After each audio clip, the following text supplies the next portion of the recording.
नमस्कार विद्यार्थी मित्रांनो, इन्फिनिटी अकॅडमीमध्ये मी सागर सोने तुमच्या सगळ्यांचं स्वागत करतो। मित्रांनो, 1 जूनला गट क ची पूर्वपरीक्षा झाली।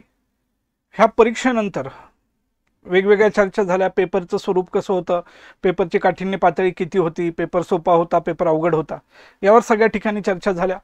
या पेपरची तुलना बऱ्याच लोकांनी परीक्षेच्या आधीच गट ब शी करायला सुरुवात केली होती। बरेच लोक हे म्हणत होते की गट ब चा जो कट ऑफ आहे तो खूप जास्त गेला, 62 च्या आसपास मुलांचा गेला, तर गट क चा पेपर सुद्धा सोपा येईल आणि त्याचा कट ऑफ 70 सुद्धा लागू शकतो, अशा चर्चा त्याही वेळेस केल्या। परंतु 1 जूनच्या आदल्या दिवशी मी परीक्षेला जाता नावाचा एक व्हिडिओ केलेला होता, लेक्चर घेतलेलं होतं। त्यामध्ये मी सांगितलेलं होतं पेपर कसा येईल, पेपर सोपाच येणार आहे हे तुम्ही आता ठरवू नका। पेपर देत असताना तुमच्या ते लक्षात येतं पेपरची काठिण्य पातळी काय आहे। आणि तसंच झालं की गट ब सारखा हा पेपर नव्हता।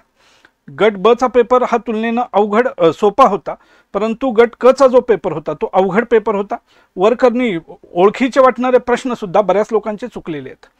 त्याची आन्सर की आत्ताच काल आली आणि त्याच्यानंतर पुन्हा एकदा चर्चा सुरू झाली की गट क चा कट ऑफ किती लागेल, यासाठीच मी तुमच्याशी बोलायला आलेलो आहे।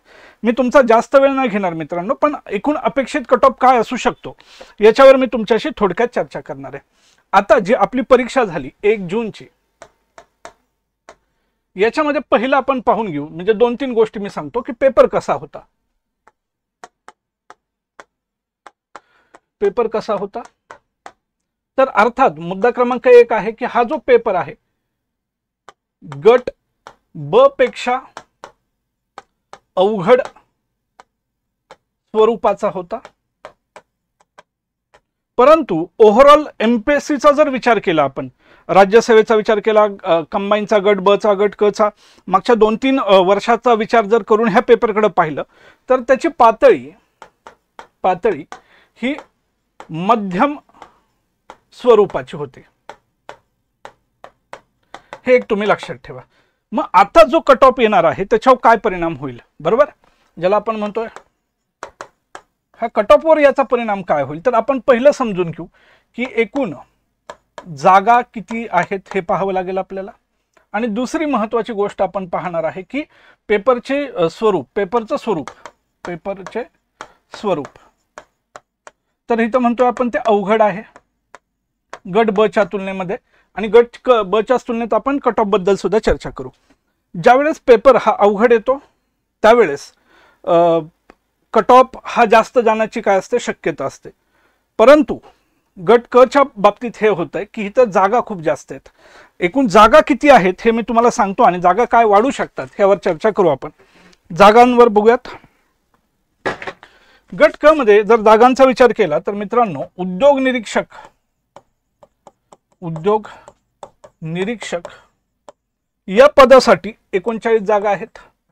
त्याच्यानंतर कर सहायक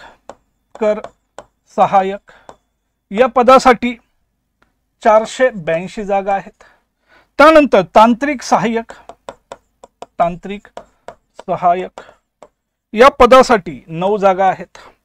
त्यानंतर बेलिफ व लिपिक या पदासाठी जागा आहेत 17। लिपिक आणि टंकलेखक या पदासाठी जागा आहेत 786 जागा आहेत।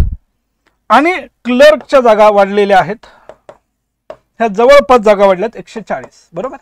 म्हणजे हे जर पाहिलं तर आत्ताच्या याच्यानुसार 1473 जागा आहेत। आणि आयोगाकडे अजून जास्तीचं मागणी पत्र गेलेलं आहे, ते म्हणजे क्लर्कच्या 300 जागांचं।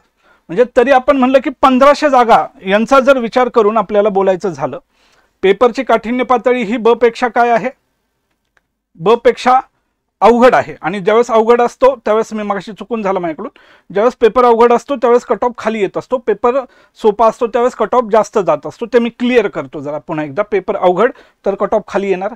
दुसऱ्या बाजूला पुन्हा मी हे सांगतोय की जागा जास्त असल्यामुळं तरी सुद्धा कट ऑफ काय येणार आहे, खाली येणार आहे।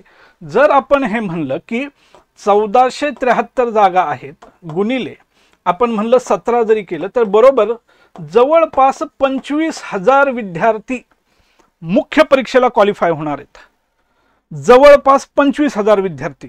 गट ब साठी 8,000 विद्यार्थी क्वालिफाय झालेले आहेत आणि त्याच्यासाठी कट ऑफ 62 गेलेला आहे, मुलींचा 61 गेलेला आहे. हिथं काय झालेलं आहे, पेपर अवघड त्यामुळे कट ऑफ खाली येणार, जागा जास्त त्यामुळे सुद्धा कट ऑफ खाली येणार आहे. त्यामुळे एक सुवर्ण संधी आहे. ज्यांचं गट ब च्या परीक्षेत दुर्दैवानं पूर्व परीक्षा पास झाले नाहीत, एखाद्या दुसऱ्या मार्काने गेलेले आहेत आणि त्यांचा स्कोर आता अर्थात त्यांची रिव्हिजन चांगली झाली असेल आणि त्यांना पेपर सुद्धा चांगला गेलेला असेल आणि कट ऑफ आता खाली येईल, तर तो किती येईल मी तुमच्याशी त्यावर बोलतो. कट ऑफ किती येईल तर मुलांचा विचार केला तर मी सांगतो तो 46 ते 48 दरम्यान कट ऑफ येईल आणि मुलींचा विचार केला तर तो 42 ते 44 दरम्यान कट ऑफ येईल. मी क्लिअर सांगतो की 44 पेक्षा कट ऑफ जास्त जाणार नाही आणि मुलींचा म्हणजे मुलांचा 48 पेक्षा जास्त जाणार नाही आणि मुलांचा 44 पेक्षा जास्त जाणार नाही. जागा जास्त आहेत, त्याचं कारण जागा जास्त आहेत, दुसऱ्या बाजूला पेपर तुलनेनं अवघड होता त्यामुळं कट ऑफ हा नक्कीच खाली येईल. जर तुम्ही पाहिलं की 2025ला राज्यसेवा डिस्क्रिप्टिव्ह होणार आहे.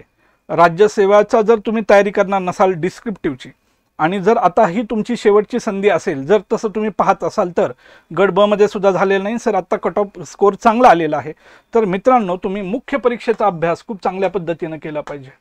मुख्य परीक्षेचा अभ्यास खूप चांगल्या पद्धतीने झाला पाहिजे, ज्यामध्ये मराठी आणि इंग्रजी याचं व्यवस्थित तुम्ही ते पहा. मेन्स नंतर तो आपण टायपिंगचं वगैरे ती चर्चा करत राहू, पण आत्ता माझं तुम्हाला सांगणं आहे मुलांचा कट ऑफ 46 ते 48 दरम्यान, मुलींचा 42 ते 44 दरम्यान.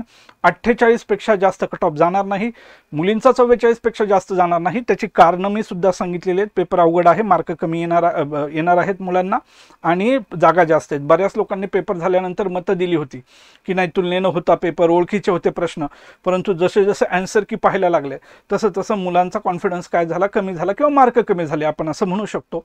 जर एवढे मार्क असतील तुम्हाला तर बिंदास तुम्ही काय करा, मुख्य परीक्षेच्या तयारीला लागा. आज थांबूयात. धन्यवाद.